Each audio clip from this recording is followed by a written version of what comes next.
ದೋಸ್ತ ನಾವಿವಾಗ ಎಲ್ಲಿಗೆ ಹೋಗ್ತಾ ಇದೀವಿ? ಇಲ್ಲೇ ಕಾಡ್ಗೆ ಹೋಗ್ತಾ ಇದೀವಿ. ಕಾಡ್ಗ?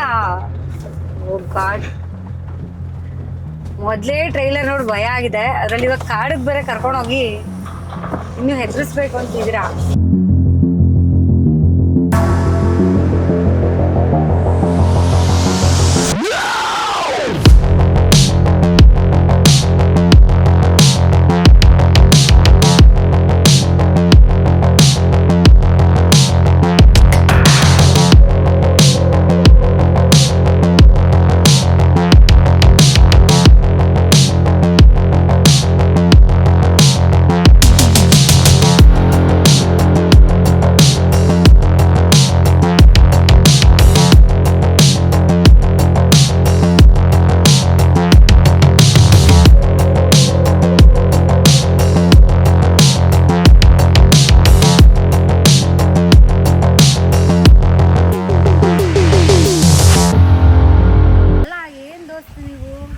ಕಾಡಿಗೆ ಕರ್ಕೊಂಡು ಹೋಗ್ತೀನಿ ಅಂತ ಹೇಳ್ಬಿಟ್ಟು ಇಷ್ಟು ಬ್ಯೂಟಿಫುಲ್ ಆಗಿರೋ ಮನೆ ಕರ್ಕೊಂಡು ಬಂದ್ಬಿಟ್ಟಿದ್ದೀರಾ?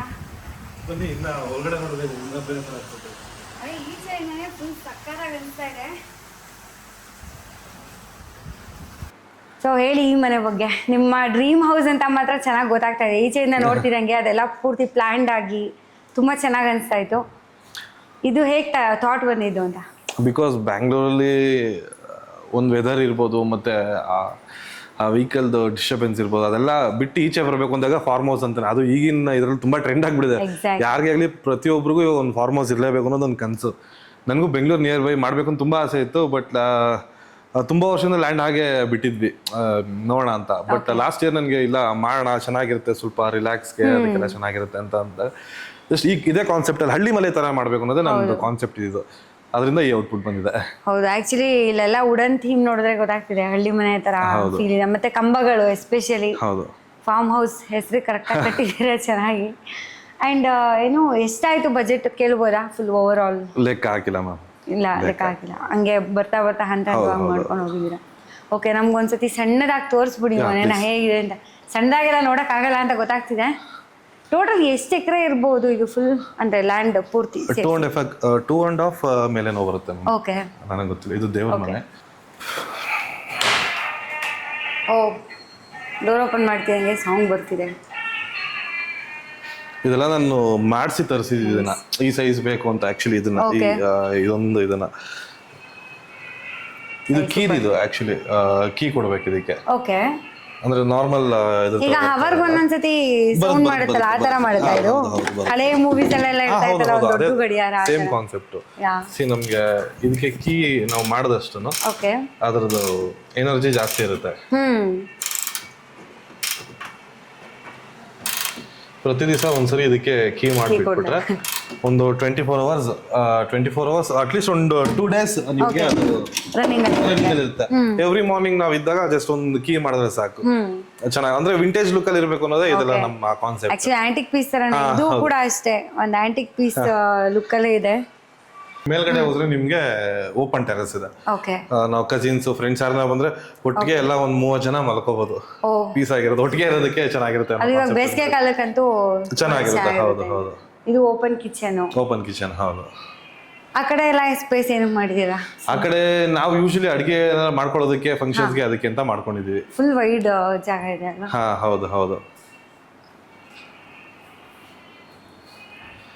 ಫುಲ್ಲಿ ಪ್ಲಾನ್ಡ್ ಕರೆಕ್ಟ್ ಆಗಿ ಒಂದೊಂದು ಹುಡುಕಿ ತಂದಿರೋದು ನನಗೆ. ಆ ಸೋಫಾ ನಾನು ತುಂಬಾ ಹುಡುಕ್ತಿದ್ದೆ. ಆಕ್ಚುಲಿ ಈ ಸ್ಟ್ರೈಪ್ಸ್ ಇದೆ ನೋಡಿ, ಒಂಥರ ತುಂಬಾ ಈ ಹಳೆ ಪ್ಯಾಟರ್ನ್ಸ್ ತರ ಕಾಣಿಸುತ್ತೆ. ಈ ತರ ಸೋಫಾ ಸಿಗುತ್ತೆ, ಬಟ್ ಅದರಲ್ಲಿ ಸ್ಟಿಚ್ ಆಗಿದೆಯಲ್ಲ ಮೆಟೀರಿಯಲ್ ಸ್ಟ್ರೈಪ್ಸ್, ಆ ತರದ್ ಸಿಗಲ್ಲ, ಪ್ಲೈನ್ ಇರುತ್ತೆ. ಬಟ್ ನನಗೆ ಅದೇ ತರದ್ ಬೇಕಾಗಿತ್ತು ಆ ವಿಂಟೇಜ್ ಲುಕ್ಗೆ. ಅದೆಲ್ಲ ಕೆಲವೊಂದನ್ನ ನಾವು ಚೂಸ್ ಯಾಕೆ ತಂದ್ವಿ. ಎಕ್ಸಾಕ್ಟ್ಲಿ. ಅಂಡ್ ಈ ಚೇರ್ಸ್ಗಳು ಅಷ್ಟೇ, ಅಂದ್ರೆ ನೋಡಕ್ ಮಾಡರ್ನ್ ಆಗಿ ಅಂತ ಅನ್ಸುತ್ತೆ, ಬಟ್ ಈ ಕಾಲ ನೋಡಿದ್ರೆ ರೋಸ್ವುಡ್ ಬರುತ್ತಲ್ಲ ಅದರ ಫುಲ್ ವುಡ್ ಥೀಮ್ ಎಲ್ಲ ಕಡೆನು. ಓಕೆ, ಇವಾಗ ಅಂದ್ರೆ ನಿಮ್ ಸಿನಿಮಾದಲ್ಲಿ ಇಲ್ಲಿ ಯಾವ್ದಾದ್ರು ಪೋರ್ಷನ್ ಯೂಸ್ ಮಾಡ್ಕೊಂಡಿದೀರಾ ಹೇಗೆ? ಇಲ್ಲ, ನನ್ನ ಸಿನಿಮಾದು ಮಾಡಿಲ್ಲ. ತುಂಬಾ ಸಿನಿಮಾಗೆ ಕೇಳಿದ್ರು ನನ್ನ ಫ್ರೆಂಡ್ ಸರ್ಕಲ್ ಅಲ್ಲಿ, ಇನ್ನ ಯಾರಿಗೂ ಕೊಟ್ಟಿಲ್ಲ. ಬಿಕಾಸ್ ನನಗೊಂದು ಡ್ರೀಮ್ ಇದೆ, ನನ್ನ ಸಿನಿಮಾದ ಯಾವ್ದಾದ್ರು ಫಸ್ಟ್ ಶೂಟ್ ಆಗ್ಬೇಕಿಲ್ಲ ಅಂತ. ಆಕ್ಚುಲಿ ಏನು ಟ್ರೈಲರ್ ಅಲ್ಲಿ ನೋಡಿದಾಗ ಒಂದು ಸೀನ್ ಬರುತ್ತೆ, ಅಂದ್ರೆ ಒಂದ್ ರೂಮಲ್ಲಿ ಕೂಡ ಹಾಕ್ಬಿಟ್ಟು ಹೊಡಿತಾ ಇರ್ತೀರಲ್ಲ ಎಲ್ರಿಗೂ. ಸೊ ಆ ರೂಮ್ ಇಲ್ಲೇ ಇದೆ, ಬನ್ನಿ ತೋರಿಸ್ತೀನಿ. ಆಕ್ಚುಲಿ ಮನೆ ಈಚೆಯಿಂದ ನೋಡಿದ ತಕ್ಷಣ ಫಸ್ಟ್ ಅಂದ್ರೆ ಆ ಸೀನ್ ಕನೆಕ್ಟ್ ಆಗ್ಬಿಡುತ್ತೆ. ಇಲ್ಲ ಇಲ್ಲ ಅಷ್ಟು ಖರಾಬ್ ಆಗಿಲ್ಲ. ಹಂಗಲ್ಲ, ಖರಾಬ್ ಆಗಿದೆ ಅಂತಲ್ಲ, ಲೈಕ್ ಏನ್ ಹೇಳ್ತಾರಲ್ಲ ಒಂಥರ ಕ್ಯೂರಿಯಸ್ ಬಿಲ್ಡ್ ಮಾಡೋ ತರ. ಅಂಡ್ ನಿಮ್ಮನೆ ಕಾಂಪೌಂಡ್ ತುಂಬಾ ಎತ್ತರಕ್ಕಿದೆಯಲ್ಲ, ಸೊ ಮೋಸ್ಟ್ಲಿ ನಾನು ಇಲ್ಲೇ ಶೂಟ್ ಮಾಡಿರ್ಬೋದು. ಅದು ನಾವು ಅಷ್ಟು ಆ ಎಪಿಸೋಡ್ ಅಷ್ಟು ಆಲ್ಮೋಸ್ಟ್ ಈ cinema 80% of the cinema HMT shoot ಆಗಿದ್ದು. ಆಲ್ಮೋಸ್ಟ್ 80% ಸಿನಿಮಾ ನಿಮ್ಗೆ ಸೆಟ್ ಅಲ್ಲಿ ಎಲ್ಲ ಸೆಟ್ ವರ್ಕ್, ಹಾಸ್ಪಿಟಲ್ಸ್, ಮನೆ, ನೀವು ಆ ರೂಮ್ ನೋಡ್ತಿರೋದು ಎಲ್ಲ ಸೆಟ್ ಹಾಕ್ಬಿಟ್ಟು ಮಾಡಿದ್ರು. ಬಿಕಾಸ್ ಯಾಕಂದ್ರೆ ಸರ್ಗೆ ಒಂದು ಅವ್ರ ತಲೆಯಲ್ಲಿ ಒಂದು ಪಿಕ್ಚರ್ ಇದೆ, ಹೀಗೆ ಬರಬೇಕು, ಇದೆ ಹಾರ್ಟ್ ಸಿನಿಮಾ ಮಾತ್ರ ಇರಬೇಕು. ಅದರಿಂದ ಪ್ರತಿಯೊಂದು ಡೀಟೇಲಿಂಗ್ ಮಾಡಿದ್ದಾರೆ. ನಿಮ್ಗೆ ಅದನ್ನ ಮೂವಿ ನೋಡಿದಾಗ ನಿಮ್ಗೆ ಇನ್ನ ಚೆನ್ನಾಗಿ ಕಾಣಿಸುತ್ತೆ. ಯಾ, ಸೋ ಟ್ರೂ. ಅಂಡ್ ನಂಗೆ ಇಲ್ಲಿ ಬರ್ತೀನಿ ಒಂದು ಹೊಸ ಪ್ರಪಂಚ ತರ ಫೀಲ್ ಆಗ್ತಾ ಇದೆ ಇದು. ಯಾಕಂದ್ರೆ ಯೂಶಲಿ ಊರಲ್ಲೆಲ್ಲ ನೋಡಿರ್ತೀವಿ ಹಸುಗಳು ಮತ್ತೆ ಕುದುರೆ ಎಲ್ಲ ನೋಡಕ್ ಸಾಧ್ಯ ಇಲ್ಲ, ನಮ್ಮೂರಲ್ಲಿ ಯಾರು ಸಾಕಿಲ್ಲ. ಬಟ್ ಇಲ್ಲಿ ಅಂದ್ರೆ ಒಂದು ಫಾರ್ಮ್ ಹೌಸ್ ಅಲ್ಲಿ ಎಲ್ರಿಗೂ ಇದೊಂಥರ ಡ್ರೀಮ್ ಅಲ್ವಾ, ನಾನು ಒಂದಷ್ಟು ಹಸುಗಳು ಕುರಿ ಎಲ್ಲ ಸಾಕೊಬೇಕು. ಅದರಲ್ಲೂ ಕುದುರೆ ಅಂದ್ರೆ ಯಾರಿಗ್ ತಾನೇ ಇಷ್ಟ ಇಲ್ಲ. ಸೊ ಆಲ್ರೆಡಿ ಇಟ್ಕೊಂಡಿದೀರಾ. ಎಷ್ಟು ಕುದುರೆಗಳಿದೆ ನಿಮ್ಮ ಹತ್ರ? ನನ್ನ ಹತ್ರ 4 ಕುದುರೆ ಇದೆ. ಬಟ್ ನನ್ನ ಹತ್ರ ಇರೋ ಕುದುರೆ ಸ್ಪೆಷಾಲಿಟಿ ಅಂದ್ರೆ ಎಲ್ಲ ಬ್ಲಡ್ ಲೈನ್ ಹಾರ್ಸಸ್. ಅಂದ್ರೆ ಇದ್ರದ್ದು ನಿಮ್ಗೆ ಪಾಸ್ಪೋರ್ಟ್ ಅಂತ ಇರುತ್ತೆ ಇದಕ್ಕೆ. ನಮ್ಗೆ ಯಾವ ತರ ಪಾಸ್ಪೋರ್ಟ್ ಇರುತ್ತೋ ಅದಕ್ಕೂ ಪಾಸ್ಪೋರ್ಟ್ ಅಂತ ಬರುತ್ತೆ. ಆದ್ರೆ ವಿತ್ ಡಾಕ್ಯುಮೆಂಟ್ ಇರೋ ಹಾರ್ಸಸ್ ಯಾಕಂದ್ರೆ ಬಿಕಾಸ್ ನನಗೆ ಅದೊಂದು ಅವಾಗಿಂದ ತುಂಬಾ ಡ್ರೀಮ್ ಇತ್ತು ನನಗೆ. ಏನೇ ಹೆಲ್ತ್ ಇಶ್ಯೂಸ್ ಆದ್ರೂ ಲೈಕ್ ಅದು ಒಂದು ಕೋಡ್ ಇರುತ್ತಲ್ವಾ, ಅದ್ರ ಮುಖಾಂತರ ಕೇರ್ ಮಾಡ್ಬೋದು. ಹಾಯ್, ಇದ್ರ ಹೆಸರೇನು? ಇದು ಬಂದು ಕೈರಾ ಅಂತ. ನಾನು ಇದು ರೀಸೆಂಟ್ ಆಗಿ ತಂದಿದ್ದು ನನ್ನ ಫಾರ್ಮ್ಗೆ, ನನ್ನ ಮನೆ ಓಪನಿಂಗ್ ಗೆ ನಮ್ಮ ತಂದೆ ಕೊಡ್ಸಿದ್ದು. ಓ ಸೂಪರ್. ವೈಟ್ ಹಾರ್ಸ್ ಎಲ್ರಿಗೂ ಇಷ್ಟ ಆಗುತ್ತೆ ಬೇಸಿಕಲಿ. ಅದಿನ್ನು ತುಂಬಾ ಹೊಂದ್ಕೋಬೇಕು ಅನ್ಸುತ್ತೆ ಅಲ್ಲ? ಇಲ್ಲ ಇಲ್ಲ ಇಲ್ಲ, ಆರಾಮಾಗಿದ್ದಾನೆ. ಇದು ಕೈರಾ ಅಂತ. ಅದನ್ನ ಈ ಕಡೆ ಬಂದ್ರೆ ಇವನು ಸ್ವಲ್ಪ ಪುಟಾಣಿ, ಇವನು ಏನು ಮಾಡಲ್ಲ. ನಿಮ್ಗೆ ಭಯ ಇಲ್ಲ ಅಂದ್ರೆ ಬಿಡ್ತೀನಿ. ಭಯ ಏನಿಲ್ಲ, ಬಟ್ ಅವಾಗ್ಲೇ ಇವನ್ ಜಂಪ್ ಮಾಡ್ತಿದ್ನಲ್ಲ ಅರ್ಜುನ್, ಆ ತರ ಜಂಪ್ ಮಾಡಿದ್ರೆ. ಇದು ನಿಮ್ಗೆ ಪುಟಾಣಿ ಮರಿ. ಇದಕ್ಕೆ ಎಷ್ಟು ವರ್ಷ ಇರ್ಬೋದು ನೀವ್ ಹೇಳಿ ನೋಡೋಣ? ಇದಕ್ಕ ಒಂದು 3 years ಇರ್ಬೋದು ಅನ್ಸುತ್ತೆ. ಅದಕ್ಕೆ 5 years ಅನ್ಸುತ್ತೆ, 3 years ಇರುತ್ತೆ ಹೇಳಿ. ಇನ್ನು ಕಡಿಮೆನಾ? ಓಕೆ. ಇದು ಒಂದು 1 year ಮ್ಯಾಕ್ಸ್ 11 months ಏನೋ ಆಗಿದೆ ಇದಕ್ಕೆ ಅಷ್ಟೇ. ಹೌದಾ? ಪುಟಾಣಿ ಮರಿ. ಇನ್ನು 1 year ಬರ್ಡ್ ಏನೋ ಆಗಿಲ್ಲ ನಾನಿದು. ಭೀಮಾ, ಹಾಯ್. ಇನ್ನೊಬ್ಬ ಟೆರರ್ ಇದಾನೆ, ಬನ್ನಿ ತೋರಿಸ್ತೀನಿ ನಾನು ನಿಮ್ಗೆ. ಟೆರರ್ ಇವನು ನೋಡಿದ್ರೆ, ಕೈರಾ ನೋಡಿದ್ರೆ ಭಯ ಆಗ್ತಿದೆ. ಇಲ್ಲ, ಅದು ತುಂಬಾ ಸೈಲೆಂಟ್ ಇದೆ. ಬಟ್ ಹೊಸದಕ್ಕೆ ಬಂದಿದೀವಲ್ಲ, ಐ ಮೀನ್ ನೀವು ಹೊಸಬ್ರು ಇದೀರಲ್ಲ, ದೆನ್ ಆಮೇಲೆ ಎಲ್ಲರೂ ಒಟ್ಟಿಗೆ ಜಾಸ್ತಿ ಜನ ಇರೋದ್ರಿಂದ ಸ್ವಲ್ಪ ಗಲಾಟೆ ಮಾಡ್ತಾನೆ. ಹೌದು, ಅವಕ್ಕೂ ಇಲ್ಲಿ ಒಂದೇ ಝೋನ್ ಅಲ್ಲಿ ಇದ್ದು ಅಭ್ಯಾಸ. ಹೌದೌದು. ಇವನ ಹೆಸರು ಬಂದು ಅಶ್ವ ಅಂತ. ಅಶ್ವ, ಓಯ್. ಅಶ್ವಂಗೆ ಅಶ್ವ ಅಂತ ಹೆಸರಿಟ್ಟಿದ್ದೀರಾ ನೀವು? ಅವನು ಏನೋ ಅವ್ನು ತಿನ್ನೋದ್ರಲ್ಲಿ ಬಿಸಿ ಆಗ್ಬಿಟ್ಟಿದ್ದಾನೆ. ಇವನ್ ಬಂದು ಅಶ್ವ ನೋಡ್ತಾ ಇದ್ದಾನೆ ನೋಡಿ, ಹೆಂಗ್ ತಿರ್ಗಿ ನೋಡ. ಹಂಗೆಲ್ಲ ಲುಕ್ ಕೊಡ್ಬೇಡ ನೀನು. ಇಲ್ಲ, ತುಂಬಾ ಸ್ವಲ್ಪ ಡೇಂಜರ್ ಇದೆ ನಿಮ್ಗೆ. ಬಿಕಾಸ್ ಯಾಕಂದ್ರೆ ಇದ್ರ ಫಾದರ್ ಬಂದು ಶಾನ್ ಅಂತ, ನಮ್ಮ ಇದರಲ್ಲಿ ಗುಜರಾತ್ ಅಲ್ಲಿ ಬಂದು ಇದ್ರ ಫಾದರ್ ಬಂದು ಚಾಂಪಿಯನ್. ಐ ಥಿಂಕ್ ಇದು ರೇಸ್ ಅಲ್ಲ, ಶೋ ಮಾಡ್ತಾರೆ, ಕ್ವಾಲಿಟಿ ವೈಸ್ ಮಾಡ್ತಾರೆ ಈ ಹಾರ್ಸಸ್ ಅಲ್ಲಿ ಬೇಸಿಕಲಿ. ಇದ್ರ ಫಾದರ್ ಬಂದು ತುಂಬಾ ಶೋಸ್ ನ ವಿನ್ ಮಾಡಿದೆ. ಇದ್ರ father I think last year 80 lakhs something sale ಆಗಿತ್ತು. ಹೈಯೆಸ್ಟ್ ಬಿಡ್ಡಿಂಗ್ ಆಗಿತ್ತು ಇದ್ರ ಫಾದರ್ಗೆ. ಅದ್ರದ್ದು ಮಗ ಇದು. ಇದನ್ನು ಎರಡು ಚಾಂಪಿಯನ್ ಆಗಿದ್ದಾನೆ ಇವನು ಕೂಡ. ಇವ್ನು ನನ್ನ ಫಾರ್ಮ್ ಬಂದು ತುಂಬಾ ವರ್ಷ ಆಯ್ತು. ಇವನ್ನ ಸ್ವಲ್ಪ ಈಗ ನಾವು ರೆಡಿ ಮಾಡ್ತಾ ಇದೀವಿ. ನೀವು ರೈಡ್ ಎಲ್ಲ ಮಾಡ್ತೀರಾ? ನನ್ಗೆ ತುಂಬಾ ಇಷ್ಟ, ತುಂಬಾ ಇಷ್ಟ. ನಾನು ಅದು ನನಗೆ ಅದೊಂದು ಇಂಡಸ್ಟ್ರಿ ಸ್ಟಾರ್ಟ್ ಮಾಡಿದಾಗ ಅದೊಂದು ಕಾನ್ಸೆಪ್ಟ್ ಇತ್ತು, ಫೈಟ್ ಬರಬೇಕು, ಡ್ಯಾನ್ಸ್ ಬರಬೇಕು, ಹಾರ್ಸ್ ರೈಡಿಂಗ್ ಬರಬೇಕು ಅನ್ನೋ ಒಂದು ಕಾನ್ಸೆಪ್ಟ್ ಇತ್ತು. ಅಲ್ಲಿಂದ ಬಂದೆ. ಬಟ್ ಇದು ನನಗೆ ಇಷ್ಟು ಹುಚ್ಚಾಗಿ ನಾನು ಮನೆಗೆ ತಗೊಂಡ್ಬರ್ತೀನಿ ನನಗೆ ಗೊತ್ತಿಲ್ಲ. 1, 2 ಅನ್ಬಿಟ್ಟು 4 ಆಗಿದೆ. ಸುಮ್ಮನೆ ಹಾಬಿಗೆ ಅಂತ ಕಲ್ತಿದ್ದು, ಮತ್ತೆ ಸ್ಕಿಲ್ಸ್ ಬೇಕಲ್ಲ. ಹೌದು ಹೌದು ಹೌದು, ಅದು ಹಾಬಿಗೆ ಅಂತ ಹೋಗಿದ್ದು, ಕೊನೆಗೆ ಒಂಥರ ಅದು ಅಟ್ಯಾಚ್ಮೆಂಟ್ ಜಾಸ್ತಿ ಆಗ್ಬಿಟ್ಟಿದೆ. ಅದರಿಂದ ಆ ಪ್ಯಾಷನ್ ಬಿಡಕ್ ಆಗ್ತಿಲ್ಲ. ಇನ್ನೊಂದು ಹಾರ್ಸ್ ಈಚೆ ಇದೆ. ನೈಸ್. ಮತ್ತೆ ನಾನು ಇನ್ನೊಂದು ಅಬ್ಸರ್ವ್ ಮಾಡಿದ್ದೇನಂದ್ರೆ, ಇಲ್ಲಿ ಎಲ್ಲಾ ಕಡೆ ಫ್ಯಾನ್ ಹಾಕ್ಸಿದೀರಾ, ಪ್ರತಿಯೊಂದು ಕಂಪಾರ್ಟ್ಮೆಂಟ್ಗೂ ಒಂದೊಂದು ಫ್ಯಾನ್ ಇದೆ. ಏನಕ್ಕೆ ಅಂತ? ಬಿಕಾಸ್ ನಿಮ್ಗೆ ಹಾರ್ಸ್ ಅಂದ್ರೇನೆ ಹೀಟ್ ಜನರೇಟ್ ಮಾಡುತ್ತೆ. ಹಾರ್ಸಸ್ ಬಾಡಿ ಹೇಗೆ ರಿಯಾಕ್ಟ್ ಆಗುತ್ತೆ ಅಂದ್ರೆ, ನಿಮ್ಗೆ ಹೀಟ್ ನ ಟೆಂಪರೇಚರ್ ನ ಜಾಸ್ತಿ ಇಟ್ಕೊಳ್ಳುತ್ತೆ. ಅದು ಎಷ್ಟು ಟೆಂಪರೇಚರ್ ಇರುತ್ತೋ ಅಷ್ಟು ಡೇಂಜರ್ ಜಾಸ್ತಿ. ಅದನ್ನ ಕೂಲ್ ಮಾಡ್ಬೇಕು. ಯೂಶಲಿ ಹಾರ್ಸ್ ನ ರೈಡ್ ಯಾಕೆ ಮಾಡ್ತಾರೆ ಅಂತಂದ್ರೆ, ಅದು ಸ್ವಲ್ಪ ಕಾಮ್ ಆಗಿರೋದಕ್ಕೆ. ನೀವು ಅದನ್ನ ಒಂದು ವಾರ ರೈಡ್ ಮಾಡಿಲ್ಲ ಅಂದ್ರೆ ಅದು ನಿಮ್ಮ ಹತ್ರ ಬರೋದು ಇಲ್ಲ, ನಿಮ್ನ ಮುಟ್ಸ್ಕೊಳ್ಳೋದಿಲ್ಲ. ಅಷ್ಟು ರ್ಯಾಶ್ ಆಗಿ ಬಿಹೇವ್ ಮಾಡುತ್ತೆ ನಮ್ಮ ಹತ್ರ. ಅದಕ್ಕೆ ಎನರ್ಜಿನ ಲಾಸ್ ಮಾಡಬೇಕು. ಮತ್ತೆ ಈ ಬೇಸಿಗೆ ಕಾಲದಲ್ಲಿ ಏನಾಗುತ್ತೆ ಅದಕ್ಕೆ ತುಂಬಾ ಹೀಟ್ ಜಾಸ್ತಿ ಆದಾಗ ಸ್ವಲ್ಪ ಈ ಫಂಗಲ್ ಇನ್ಫೆಕ್ಷನ್ಸ್ ಬರೋದು, ಇಲ್ಲಾಂದ್ರೆ ಸ್ವಲ್ಪ ಫುಡ್ ಸರಿಯಾಗಿ ತಿನ್ನಲ್ಲ, ಬಿಸಿಲಿಗೆ ನೀರು ಕುಡಿಯಲ್ಲ ಯೂಶಲಿ. ಆಮೇಲೆ ಇದಕ್ಕೆ ಒಂದೇ ಇಂಟೆಸ್ಟೈನ್ ಬರೋದು ಇದಕ್ಕೆ, ಅಂದ್ರೆ ಮನುಷ್ಯರ ತರ ಇರಲ್ಲ. ಏನಾಗುತ್ತೆ ಇದಕ್ಕೆ ಐ ಮೀನ್ ಅದೇನೋ ಹೇಳ್ತಾರೆ ಡೈಜೆಸ್ಟಿಂಗ್ ಸಿಸ್ಟಮ್ ಜಾಸ್ತಿ ಐ ಮೀನ್ ಆಕ್ಟಿವ್ ಇರಲ್ಲ. ನಾವು ತುಂಬಾ ಇದಕ್ಕೆ ಪ್ರಾಪರ್ ಇಂಥದ್ದು ಫುಡ್ ಕೊಡ್ಬೇಕಾದ್ರೆ ಅದೇ ಕೊಡ್ಬೇಕು. ನೀವು ಜಾಸ್ತಿ ಏನೇನೋ ನಾವು ನಮ್ ಈ ಹಸುಗಳಿಗೆಲ್ಲ ಆಗ್ತಿಲ್ಲ ಆ ತರ ಎಲ್ಲ ಮಾಡಕ್ಕಾಗಲ್ಲ, ತುಂಬಾ ಡೇಂಜರ್. ವಿತಿನ್ ಸೆಕೆಂಡ್ ಹಾರ್ಸ್ ಹೋಗ್ಬಿಡುತ್ತೆ, ವಿತಿನ್ ಸೆಕೆಂಡ್ ಹೋಗ್ಬಿಡುತ್ತೆ, ತುಂಬಾ ಡೆಲಿಕೇಟೆಡ್. ಬಟ್ ಅದೇ ತುಂಬಾ ಸ್ಟ್ರೆಂತ್ ಇದೆ ಅದಕ್ಕೆ. ನಾವು ಅದನ್ನ ನೋಡ್ಕೊಂಡು ಫೀಡ್ ಮಾಡ್ಬೇಕಾಗುತ್ತೆ. ಆಮೇಲೆ ಈ ಬಿಸಿಲಲ್ಲೆಲ್ಲ ಏನಾಗುತ್ತೆ ನೀರ್ ಕುಡಿಯಲ್ಲ ಚೆನ್ನಾಗಿ. ಹಾರ್ಸಸ್ ಯಾವಾಗಲೂ ತುಂಬಾ ನೀರ್ ಕುಡಿಬೇಕು. ಬಿಕಾಸ್ ನಮ್ಗೆ ಇವಾಗ ಮನುಷ್ಯರಿಗೆ ಅಂದ್ರೆ ಒಂದು 3 ಲೀಟರ್ ಹೇಗಿರುತ್ತೋ ಅದಕ್ಕೆ ಒಂದು 30 ಲೀಟರ್ಸ್ ಆದ್ರೂ ನಿಮ್ಗೆ ಡೈಲಿ ಕೊಡಬೇಕು. ಅದು ಚೆನ್ನಾಗಿ ನೀರು ಎಷ್ಟು ನೀರು ಕುಡಿಯುತ್ತೋ ಅಷ್ಟು ತುಂಬಾ ಚೆನ್ನಾಗಿ ಇರುತ್ತೆ ಹಾರ್ಸಸ್. ಈಗ ಯೂಶಲಿ ಈಗ ಹುಲ್ ತಿಂತಾರೆ ನೋಡ್ತೀನಿ ಅವಾಗ ನಾನು. ಯೂಶಲಿ ಹಾರ್ಸ್ಗೆಲ್ಲ ಹುರುಳಿ ಕೊಡ್ತಾರೆ ಅಂತ ಕೇಳ್ತೀನಿ. ಹುರುಳಿ ಕೊಡ್ತಾರೆ. ಆಮೇಲೆ ನಾವು ಹುರುಳಿ ಕೊಡಲ್ಲ, ಓಟ್ಸ್ ಕೊಡ್ತೀವಿ. ಇಲ್ಲಿದೆ ಬನ್ನಿ ತೋರಿಸ್ತೀನಿ, ಇಟ್ಟಿದ್ದಾರೆ. ಈಗ ನೋಡಿ ಇದರಲ್ಲಿ ಓಟ್ಸ್ ಇದೆ, ಓಟ್ಸ್ ಮತ್ತೆ ಬಾರ್ಲಿ ಇದೆ. ಬಾರ್ಲಿ ಓಟ್ಸ್ ನ ಕೊಡ್ತೀವಿ. ಬಿಕಾಸ್ ನೀವು ಅನ್ಕೊಂಬೋದೀನಿ ಇಷ್ಟೊಂದು ಕಾಸ್ಟ್ಲಿ ನಾವು ತಿನ್ನೋದೆಲ್ಲ ಇದು ಕೊಡ್ತೀರಂತ. ಬಟ್ ಏನಂದ್ರೆ ಈ ತರ ಕೆಲವೊಂದು ಬ್ರೀಡ್ಸ್ಗೆಲ್ಲ ನಾವು ಈ ತರನೇ ಫೀಡ್ ಮಾಡಬೇಕು. ನಾವು ಈ ಹಸುಗಳಿಗೆಲ್ಲ ಹಾಕ್ತಿವಿ, ಇಂಡಿ ಬೂಸ ಅಂತ ಬರುತ್ತೆ, ಅದನ್ನ ಹಾಕ್ತಿವಿ. ಆತರ ಮಾಡಕ್ಕಾಗಲ್ಲ ಇದಕ್ಕೆ. ಯಾಕಂದ್ರೆ ಏನಾಗುತ್ತೆ ಹೊಟ್ಟೆ ಕೆಟ್ಟೋಗುತ್ತೆ, ಹಾರ್ಸ್ ಗ್ರೋತ್ ಬರಲ್ಲ, ನಿಮ್ಗೆ ಚೆನ್ನಾಗಿ ಗ್ರೋತ್ ಬರಲ್ಲ. ಯೂಶಲಿ ನೀವು ದರ್ಶನ್ ಸರ್ ಹತ್ರ ನೋಡ್ಬೋದು, ತುಂಬಾ ಒಳ್ಳೆ ಅದೇ ನಂಗೆ ಇದನ್ನ ನೋಡ್ತೀನಿ ಅದೇ ನೆನಪಾಯ್ತು ಫಸ್ಟ್. ಎಕ್ಸಾಕ್ಟ್ಲಿ ಅರ್ಜುನ ನೋಡಿದಾಗ್ಲೂ ನಂಗೆ ಅವ್ರದ್ದು ಫಾರ್ಮ್ ಹೌಸ್ ಅಲ್ಲಿರೋ ಒಂದು ಹಾರ್ಸ್ ನೆನಪಾಯ್ತು. ಸೊ ಇದೆಲ್ಲ ಇಂಡಿಯನ್ ಬ್ರೀಡ್ಸ್. ಇದು ಪ್ರಾಪರ್ ಇಂಡಿಯನ್ ಬ್ರೀಡ್ಸ್. ಇದು ಮಾರ್ವಾರಿ ಅಂತ ಕರೀತಾರೆ ಈ ಬ್ರೀಡ್. ನಾನು ಯೂಶಲಿ ಇದ್ರಲ್ಲಿ ಏನ್ ನೋಡ್ತೀರಾ ನಮ್ಮ ರೇಸ್ ಕೋರ್ಸ್ ಅಲ್ಲೆಲ್ಲ ಅದು ಇಂಗ್ಲಿಷ್ ಬ್ರೀಡ್ಸ್.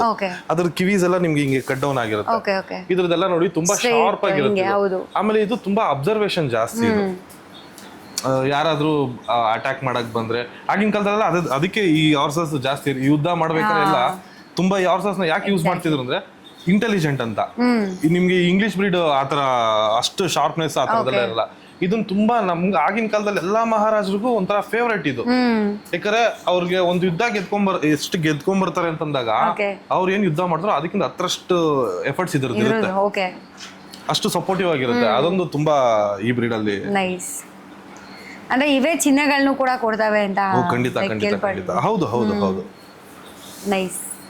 ಸೊ ಇದೆಲ್ಲ ಹಸುಗಳು, ಇದು 5-6 ಹಸುಗಳಿದೆ ನಿಮ್ಮ ಹತ್ರ?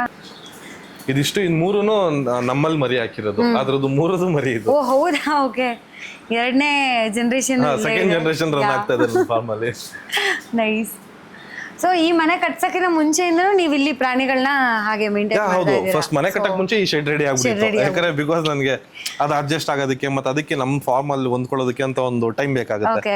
ಅದರಿಂದ ಆತರ ನಾವು ಪ್ಲಾನ್ ಮಾಡ್ಕೊಂಡಿದ್ವಿ. ಎದುರುಗಡೆ ಇವ್ರ ಬಗ್ಗೆ ಪರಿಚಯ ಮಾಡ್ಕೊಟ್ಬಿಡಿ. ಅಲ್ಲೊಂದು ದೊಡ್ಡ ಹೀರೋ ಇದೆ, ನಿಮ್ಗೋಸ್ಕರ ಬಿಡ್ತೀನಿ ನೋಡಿ, ಚೆನ್ನಾಗಿ ಮಾತಾಡಿಸ್ತಾನೆ. ಬೇಡ ಬೇಡ, ಹಂಗೆ ಮಾತಾಡಿಸ್ತೀನಿ. ಏನು ಮಾಡಲ್ಲ. ನಂಗೆ ಆಲ್ರೆಡಿ ಒಂದ್ಸತಿ ಇವ್ರಗಳಿಂದ ಎಕ್ಸ್ಪೀರಿಯನ್ಸ್ ಇದೆ, ಬೇಡ ಅಂತ. ಇಲ್ಲ ಇಲ್ಲ, ಏನು ಮಾಡಲ್ಲ. ನಾವ್ ಯಾರಾದ್ರೂ ಇದ್ರೆ ಏನು ಮಾಡಲ್ಲ. ಬರಲ್ವಾ ಪಕ್ಕನ? ಇವರೆಲ್ಲ ಏನು ಮಾಡಲ್ಲ. ಬಟ್ ಅವ್ನ್ ಸ್ವಲ್ಪ ಆಗಾಗ ಸ್ವಲ್ಪ ತರಲೆ ಜಾಸ್ತಿ ಇದು. ಅಪ್ಪ ಸೀರಿಯಸ್ಲಿ ಅಲ್ಲ, ನೀವ್ ಈಗ ತಾನೇ ಅದು ಅಷ್ಟೊಂದು ಇಂಟ್ರೊಡಕ್ಷನ್ ಕೊಟ್ಬಿಟ್ಟು ಇವಾಗ ತೆಗೆದ್ರೆ ಹೆಂಗೆ ಕತೆ? ಇಲ್ಲ ಇಲ್ಲ, ನಾವ್ ಯಾರಾದ್ರೂ ಇರ್ತೀವಲ್ಲ ಏನು ಮಾಡೋದಕ್ಕೆ ಇಷ್ಟಪಡಲ್ಲ. ಬಟ್ ಅವನು ನಿಮ್ಗೆ ಒಂದು ಸಿಗ್ನಲ್ ಪಾಸ್ ಮಾಡ್ಬಿಡ್ತಾನೆ, ಏನಾದ್ರೂ ಅಂತ ಒಂದು ಒಳ್ಳೆ ಭಯಂಕರ ಸೌಂಡ್ ಮಾಡ್ತಾನ ಅವನು. ಆ ಸೌಂಡ್ ಮಾಡಿದಾಗ ಹುಷಾರಾಗ್ಬಿಡ್ಬೇಕು, ಏನೋ ಮಾಡ್ತಾನೆ ನಿಮ್ಗೆ ಅಂತ. ಸೊ ಅವಾಗ ಹೋಗಿ ಊದ್ಕೊಳಕ್ ಇದು ಜಾಗ ಕಾಣಿಸ್ತಾ ಇಲ್ಲ, ಅದಕ್ಕೆ ಭಯ ಆಗ್ತಾ ಇರೋದು. ಬನ್ನಿ, ಕುರಿ ಮೇಯಿಸ್ತೀರಾ ನೀವು? ಟ್ರೈ ಮಾಡೋಣ. ಯಾವ ಕುರಿ ಮೇಯಿಸಿದೀರಾ? ದಿನ ಅಂತೂ ಮಾಡಿಲ್ಲ, ಸೊ ಇವಾಗ ಟ್ರೈ ಮಾಡೋಣ. ಎಷ್ಟೊಂದು ಸಾಕಿದೀರಾ ನೀವು? ಬಂದ್ಬಿಡಿ ಓಡೆ, ಇಲ್ಲ ಅದು ಎಲ್ಲ ಓಡಾಡ್ಬಿಡ್ತಾವೆ ಈಚೆ ಮೇಲೆ. ಹಿಡ್ಕೊಂಬರಷ್ಟಲ್ಲಿ ಒಂದು ಅರ್ಧ ಗಂಟೆ ಆಗ್ಬಿಡುತ್ತೆ. ಅಯ್ಯೋ, ಇದೊಂದು ಪುಟಾಣಿ ಎಷ್ಟು ಚೆನ್ನಾಗಿದೆ ಇದು. ಇದೆ ಇನ್ನ ಅಲ್ಲಿದೆ, ಅಲ್ಲಿ ಮರಿ ಮೇಲ್ಗಡೆ ತುಂಬಾ ಚೆನ್ನಾಗಿದೆ, ಚಿಕ್ಕ ಚಿಕ್ಕದು. ಓ, ಅಲ್ಲೊಂದಷ್ಟು ಆಡುಗಳು, ಕುರಿ ಅಲ್ಲ ಕೋಳಿ ತುಂಬಾ ಇತ್ತು. ಈಗ ಮೊನ್ನೆ ಫಂಕ್ಷನ್ ಆಯ್ತು ಒಂದು, ಎಲ್ಲ ಡಮಾರ್ ಅನ್ಸ್ಬಿಟ್ವಿ. ಇಲ್ಲಾಂದ್ರೆ ನನ್ನ ಹತ್ರ ಎಲ್ಲ ನಾಟಿ ಕೋಳಿ. ಆಮೇಲೆ ನಮ್ಮ ಹತ್ರ ಇರೋದು ಈ ವೈಟ್ ಕಲರ್ ಫಾರಂ ಕೋಳಿ ಬರುತ್ತಲ್ಲ, ಅದಿಲ್ಲ, ಎಲ್ಲ ನಾಟಿ ಕೋಳಿಗಳಿರೋದು ನಮ್ಮ ಹತ್ರ. ಸೂಪರ್. ಇದೆಲ್ಲ ಆಮೇಲೆ ಇಲ್ಲೇ ಬ್ರೀಡ್ ಮಾಡಿರೋದು ನಾವು. Nice sir. ನೀವೇನ್ ಸಾಕಿಲ್ಲ ಅಂತ ನಾನು ಕೇಳ್ಬೇಕು ಇವಾಗ. ಆಕ್ಚುಲಿ ಕೋಳಿ, ಕುರಿ, ಆಡು ಎಲ್ಲ ಇದೆ. ಹಾವೊಂದು ಸಾಕ್ಬೇಕು ಅಂತ ಆಸೆ ಇದೆ. ಹೌದಾ? ನೀವು ಸ್ನೇಕ್ ಪ್ರಿಯರಾ? ಇಲ್ಲ ಇಲ್ಲ ತುಂಬಾ ಭಯ, ಬಟ್ ಅದೊಂದು ಆಸೆ ಇದೆ ಅದೊಂಥರದೊಂದು ಸಾಕ್ಬೇಕು ಅಂತ. ನಮ್ಮ ಇವ್ರು ಪದ್ಮಚಾರ ಅವ್ರು ಗೊತ್ತಿರ್ಬೋದು ನಿಮ್ಗೆ, ಹಾ ಅವ್ರ ಮಗ ಮಾಡಿದಾರೆ ಪ್ರಾಣಿ ಅಂತ. ಪ್ರಾಣಿ ಅಂತ. ನನ್ನ one of my good friend, ಅವ್ರಿಗೆ ತುಂಬಾ ಇಂಟ್ರೆಸ್ಟ್ ಇದೆ, ಅದನ್ನ ಸಾಕಿ ಬ್ರೋ ಇದನ್ನ ಸಾಕಿ. ಬಟ್ ಅವರು ಎಲ್ಲಾ ಸರೀಸೃಪಗಳನ್ನೂ ಇಟ್ಕೊಂಡ್ಬಿಟ್ಟಿದ್ದಾರೆ, ಅಷ್ಟೆಲ್ಲ ನಮಗ್ ನೋಡಕ್ ಕಷ್ಟ ಆಗ್ಬೋದೇನೋ. ಬಟ್ ಸ್ನೇಕ್ ತರ ತುಂಬಾ ಈಸಿ, ತುಂಬಾ ಕಷ್ಟ ಇದೆ. ಯಾಕಂದ್ರೆ ಒಂದು ಹಾರ್ಸ್ಗೆ ಪರ್ ಮಂತ್ಗೆ ಏನಿಲ್ಲ ಅಂದ್ರೂ 40,000 rupees ಬರುತ್ತೆ ಫುಡ್, ಬರೀ ಫುಡ್. ಬರೀ ಫುಡ್ ಮೇಂಟೆನೆನ್ಸ್ ಸಪ್ರೇಟ್ ಮೇಂಟೆನೆನ್ಸ್ ಅವ್ರದ್ದು ವರ್ಕರ್ಸ್ ಕೊಡ್ಲೇಬೇಕು ಪರ್ ಹಾರ್ಸ್ಗೆ. ಹಸು ಹಾಲು ಕೊಡುತ್ತೆ, ತೊಂದ್ರೆ ಇಲ್ಲ. ಬಟ್ ಹಾರ್ಸ್ ಅಂತ ಬಂದಾಗ ನಾವು ಪ್ಯಾಷನ್ಗೆ ಇಟ್ಕೋಬೇಕು ಅಷ್ಟೇ. ಪ್ರೊಡಕ್ಟಿವಿಟಿ ಅಂತ ಏನು ಅದರಿಂದ ಬರುತ್ತೆ ದುಡ್ಡು ಬರುತ್ತೆ, ಅದೆಲ್ಲ ಸುಳ್ಳು. ಎಷ್ಟೋ ಜನ ಅನ್ಕೊಂಡ್ಬಿಡ್ತಾರೆ ಹಾರ್ಸ್ ಹಾಕಿದ ತಕ್ಷಣ ಹಿಂಗಾಗತ್ತೆ ಹಂಗಾಗತ್ತೆ. ನೋಡ್ಕೋಬೇಕು. ಏನು ಆನೆ ಸಾಕೋದು ಅವೆಲ್ಲ ಅಷ್ಟೇ ಪ್ಯಾಷನ್ಗೋಸ್ಕರನೇ, ಅದರಿಂದ ಏನು ಉಪಯೋಗ ಅಂತೂ ಇರಲ್ಲ. ಬಟ್ ಅದೇ ಪ್ರೀತಿಯಿಂದ ನೋಡ್ಕೋಬೇಕು. ಹೌದು. ಇಷ್ಟೊಂದು ಹೆದರಿಕೆನಾ ಏನಕ್ಕೆ ಹಿಂಗ್ ಓಡೋಗ್ತಿದೆ ಕಿಂಗು? ಇಲ್ಲ ಅದೇ ಬೇರೆ ಇದೇ ಬೇರೆ. ಅದೇನಾಯ್ತು ಅದ್ರ ಪೇರ್ ನೋಡಿ, ಅದು ಹಂಗೆ ಇಲ್ಲ ಅದೇನಾಗಿದೆ ಅಂದ್ರೆ ಅದ್ರ ಪೇರ್ ಒಂದಿತ್ತು, ಸುತ್ತೋಯ್ತು ಪಾಪ ಅದು. ಅದಾದ್ಮೇಲೆ ಏನಾಗ್ಬಿಟ್ಟಿದೆ, ಈ ಬಾತ್ಕೋಳಿ ಜೊತೆ ಇದ್ದು ಪಾಪ ಅದ್ರ ಮೆಂಟಲಿ ನಾನು ಬಾತ್ಕೋಳಿ ಅನ್ನೋ ಅದು ಫಿಕ್ಸ್ ಆಗ್ಬಿಟ್ಟಿದೆ. ನಾನು ಹಿಂಗೆ ಅದ್ ನೀರು, ಅದ್ ಆಕ್ಚುಲಿ ನೀರಿಗೆಲ್ಲ ಹೋಗಲ್ಲ, ಇದೆಲ್ಲ ನೀರ್ಗೆ ಹೋಗುತ್ತೆ. ಅಲ್ಲಿ ಫ್ರಂಟ್ ಅಲ್ಲಿ ನೀವು ನೋಡಿರ್ಬೋದು ಒಂದು ಫೌಂಟೇನ್ ತರ ಇದೆಯಲ್ಲ, ಅಲ್ಲಿ ಹೋಗುತ್ತೆ. ಇದೇನ್ ಮಾಡುತ್ತೆ ಅದ್ರ ಪಕ್ಕ ಕುತ್ಕೊಂಡು ನೋಡ್ತಾ ಇರುತ್ತೆ, ನೀರ್ಗೆ ಹೋಗಲ್ಲ. ಅಯ್ಯೋ ದೇವ್ರೆ, ಇಷ್ಟ ಚಂದ ಅಲ್ಲ.